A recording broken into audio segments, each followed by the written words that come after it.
संख्या ज्या वॉर्डमध्ये जास्त आहे, जास्त प्रमाणामध्ये स्त्री पुरुष ज्या ठिकाणी आहेत त्या समाजाला त्या वॉर्डाचं किंवा त्या प्रभागाचं प्रतिनिधित्व करण्यास मिळावं ही आमची जाहीर मागणी माननीय तहसीलदार साहेब प्रांतसाहेब यांच्याकडे आहे।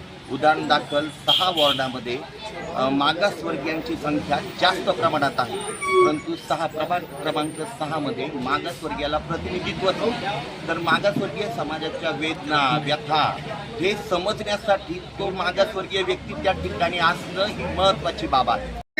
आरक्षण जाहीर करताना प्रभाग क्रमांक 5, प्रभाग क्रमांक 6 आणि प्रभाग क्रमांक 4 या ठिकाणी मागासवर्गीय लोकांची लोकसंख्या सर्वात जास्त असताना या ठिकाणी मागासवर्गीय प्रभाग क्रमांक 5 आणि प्रभाग क्रमांक 6 मध्ये मागासवर्गीय पुरुषांसाठी किंवा व्यक्तीसाठी जागा न सुटता इतर कास्टसाठी ती जागा सुटलेली आहे आणि यावर आमची हरकत आहे। आम्ही माननीय तहसीलदार साहेब यांच्याकडे हरकत ओबीसी याच्यामध्ये दिव्यांगांचा विचार करावा प्राधान्यानं, कारण दिव्यांगांना दरवेळेस टाळलं जातं आरक्षण देताना, तिकीट देताना।